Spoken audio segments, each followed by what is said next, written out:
Welcome back, dear listener. This is Brian and Brian for Breaking Down Security.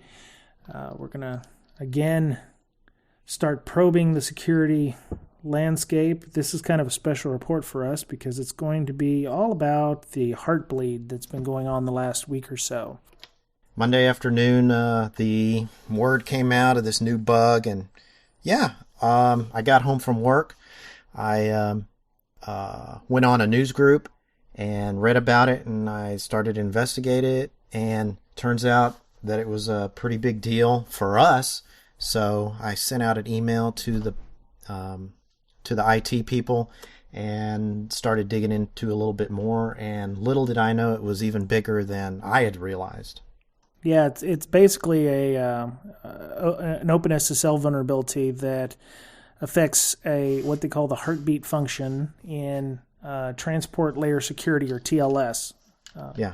The idea is when you use the heartbeat in TLS, you can set whatever number or value you want when you're doing the client to server connection. So you call out from the client to the server and go, hey, are you there? I'm looking for hat, or I'm looking for, the request I just sent. It's 4 characters. And the server says, okay, I see the request you just sent. It's 4 characters.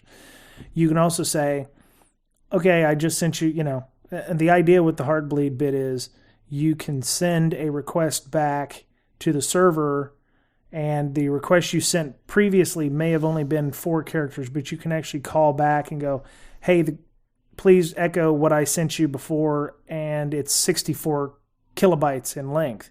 So instead of, the singular request you got, you will also get everything else in the memory space around your original request. So it's kind of a buffer overflow kind of thing. There was a Google researcher by the name of, his last name was Mehta, M-E-H-T-A, Neil Mehta, N-E-E-L. And he's already got like 1 billion followers on Twitter because he found this vulnerability. So nice. So it had its own website. I didn't even go there till the next day after everybody else went there, because I thought, well, maybe you'll get a nasty piece of malware if you try to, or you'll get Heartbleed, right? If you go to this website. Yeah. Yeah. So I went there. There not only the website, but it had its own icon. Yeah. What's up with that? I don't know. You know what? If I ever find an exploit, I'm going to get a website, an icon, and I'm going to put advertisements on there. Hell, make a little bacon on the side. Yeah, the guy, because if you search Heartbleed, heartbleed.com is now, number 1 on Google's search for, the entire website. But this guy had like a graphic design. He had like fancy fonts. I mean, I've never seen a security vulnerability with a logo and, fancy fonts and everything. Usually you just hear about it being disclosed on a news article or, full disclosure. Right. It was one of a kind, that's for sure.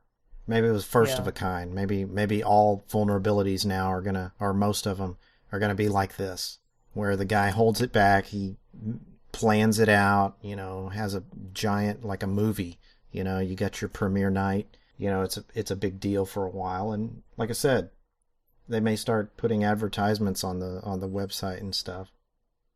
Yeah, I expect it to. This isn't the last we're going to be hearing about Heartbleed. I think the last big bit we heard about was Friday afternoon. It was being buried as the lead that the NSA is or was using Heartbleed for nearly 2 years to gain access to credentials, bank account information, all kinds of passwords, session tokens, that kind of thing, which is kind of bad when you think about your own government knowing about ODay and not even going about disclosing it properly. Yeah. It is disheartening because this could have potentially saved a lot of people's private information. Who knows what was stolen because of this, right? And they knew about it. They chose not to disclose it for whatever reason. I don't know. Well, the NSA has been they have been in the past stockpiling O-Day.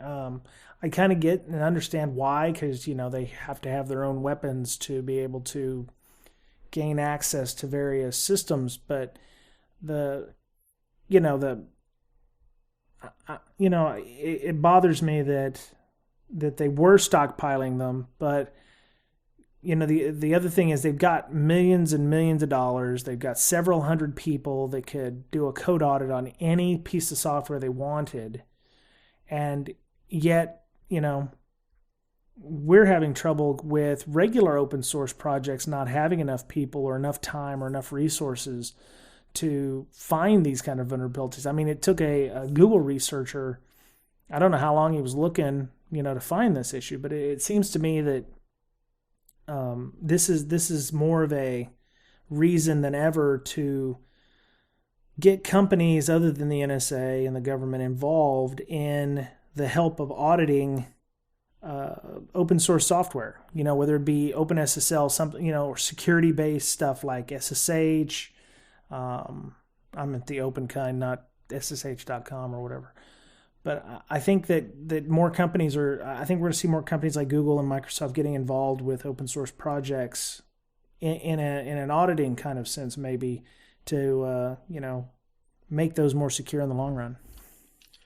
Yeah. And you hear about certain, pen testers looking at software and finding an O-Day like this, and they'll disclose it to the company, and maybe the company will take it to the software vendor or whatever. I know of one case in particular.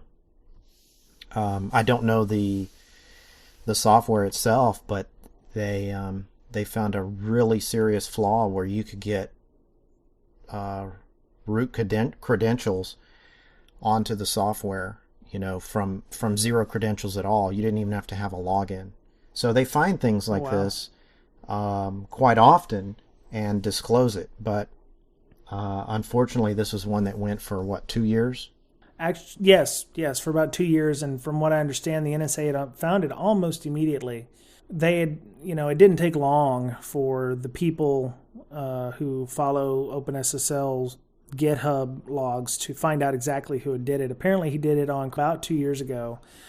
They interviewed the guy. I want to say his name was Robin Seligman, and he's like, "Hey, it's an honest mistake. I'm sorry. It made it through the code audit. We're going to try to do better in the future."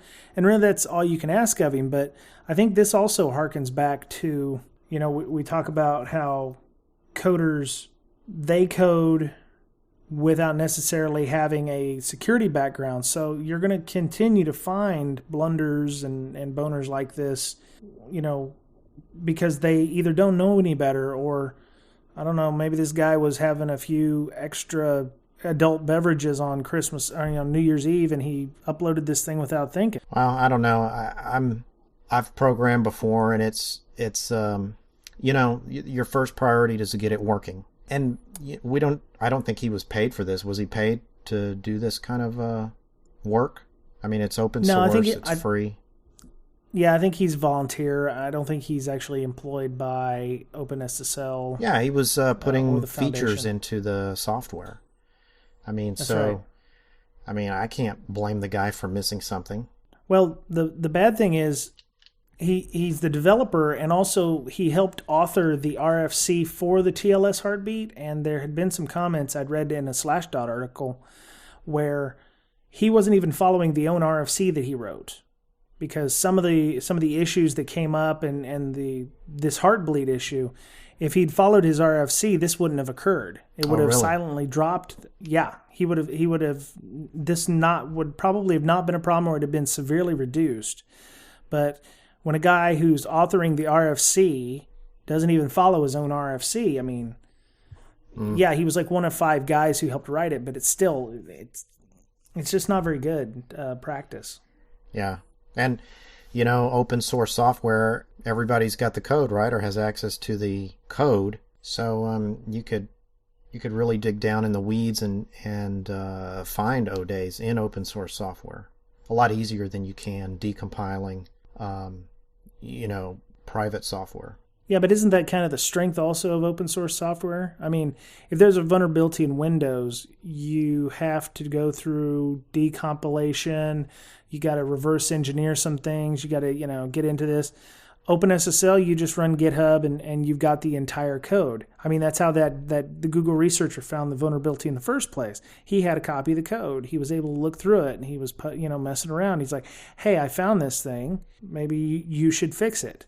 I mean, I think that's love GPL or hate the GPL or the BSD licenses, but that's a very a big reason why a lot of these vulnerabilities get disclosed, because they were found by people source diving in the code.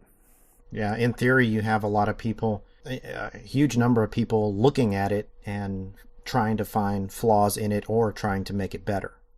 I mean, that's the idea behind open source, but in this case, you got to take the good with the bad, right? In this case, it was very bad. Well, I think that a majority of people who contribute to open source aren't necessarily looking for vulnerabilities. They're looking for ways to contribute to the code.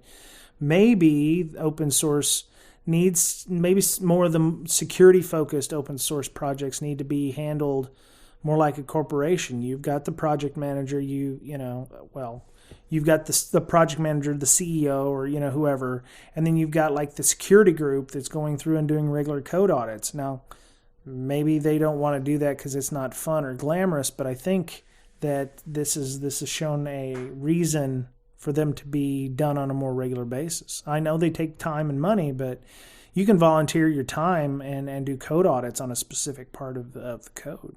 I don't know. Maybe that'll happen. I doubt it. I think it's just going to continue the way it is. I mean, really. Well, I mean, it would be nice if it was caught, but I don't believe that this is going to be the last that we're going to see of this. I think now that OpenSSL has been, if this kind of blunder can be found, what other are we looking? What other can we expect? Or what other next big security program is going to be found having a big vulnerability? Are we going to find Snort, SourceFire code, the free version of Snort? Is it going to have a vulnerability? Are we going to find SSH that has, the next big, vulnerability? These things are open source projects that everybody uses. I mean, huge corporations use OpenSSH. Everybody uses OpenSSL. Yeah. Well, what was that thing with Cisco where these chips were manufactured in a different country? They put all these chips in their firewalls and it had a bypass in it built in. Oh, well, that goes a whole different way. I mean, you've got backdoor, hardware backdoors put in. That's going to be almost impossible to patch. I mean, short of replacing it with a new form factor, a new router or switch, you're pretty much screwed right there. I can't imagine how they would patch something like that. I mean, so I just see it. There's no stopping this, really. They're going to come out with, we're going to see things like this more and more. So if you were running OpenSSL, would you say starting the code audit should have already started, or do you think they would halt development of? Well, OpenSSL has like 3 different, branches. They have the 098 branch, then they have the 10 branch, and then they have the 101 branch. And from what I remember, if you were running actually the 098 branch, you're not vulnerable because It doesn't have the heartbeat bit. Yep. Yeah, that didn't have that in there. Yeah, because my friend, I don't know why I told him this, but I was like, hey, you need to upgrade your OpenSSL. And he's like, oh, that's cool. I got 098E. And I'm like, 098E? That's like old, dude. He's like, well, that's the one that I've got for my OS. And I'm like, I don't remember what OS he said. It was an embedded system, I think. But he was actually not vulnerable from the outset. So he was like, oh, I'm so lucky I don't have to deal with anything. And begs the question, should you even add this new feature? If it's not broke, don't fix it, right? Yeah, you don't have to turn it on. It's just a keep alive. Like, Yeah. HTTP keep alives or something. But when you're using TLS for VPN connection, you have to do that keep alive connection between them.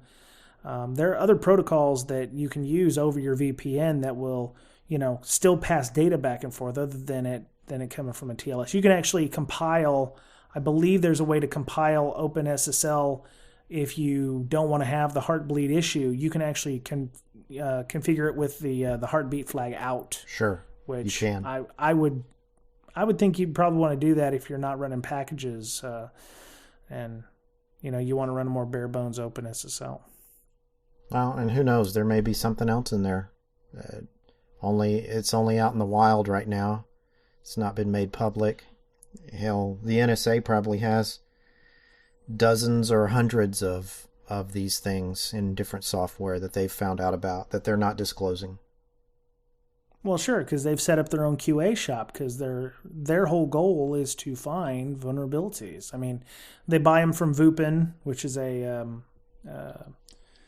software security company in France, and they sell ODE to the highest bidder, which they've sold to numerous governments that they said are not, restrictive governments or, non-democratic governments. I don't know if they've changed their stance on that since the whole NSA revelation. Oh, speaking of the NSA revelation, as soon as Heartbleed was found, it was like the Washington Post said, oh yeah, that's in the Snowden documents. So this didn't have a specific code name or anything to it, but they were just like, oh yeah, this is like one of the things that was in the Snowden docs. So they only connected the dots after they, knew more information about it. Yeah, exactly. So, that just goes to show you there's more that the NSA is probably sitting on more vulnerabilities, more ODE, and not disclosing it to people, which could be dangerous for the financial firms, especially if the financial firms could show that they've lost records or, credit cards were taken or health records were, Health and Human Cert, the new healthcare.gov was hacked, due to that, or, it will be very interesting if something financial happens and the NSA knew about this stuff ahead of time. And it begs the question, if you had a really good IDS, would you have noticed something different? Noticed, something happening? Well, I know from our point of view, when it hit Tuesday morning, my first email was to you and to a couple of other guys on our team at the office. My second was because I'd seen a lot of research, a lot of tweets coming over the tweet space or whatever, was custom snort rules to help detect for this thing. So my second email that morning was to send an email to our IDS monitoring folks and said, hey, here's a link to find some custom snort rules. Please put them on our IDS immediately, as a precautionary measure. And they got back to me and they said, "Hey, are these going to be good?" And I looked at them and they were pretty much the ones on the site. It wasn't Snort's site. I think Snort actually came out with some, if not around the same time, but shortly thereafter. So, we had everything patched, but I wanted to make sure that in case something fell through, our IDS would pick it up, which I thought as a preventative measure was pretty prudent considering the ramifications of this. Yeah, but before that, would we have noticed anything similar? I don't. Would we have noticed passwords being? I don't know. I mean, I have to. Well, at the heart of it is a buffer overflow. So there may have been, I don't know if the IPS or if like a host-based intrusion system would have noticed a buffer overflow kind of issue. I don't know what kind of error message would have popped up for that if it would have at all. Okay, yeah, something to definitely look at in case something similar happens again.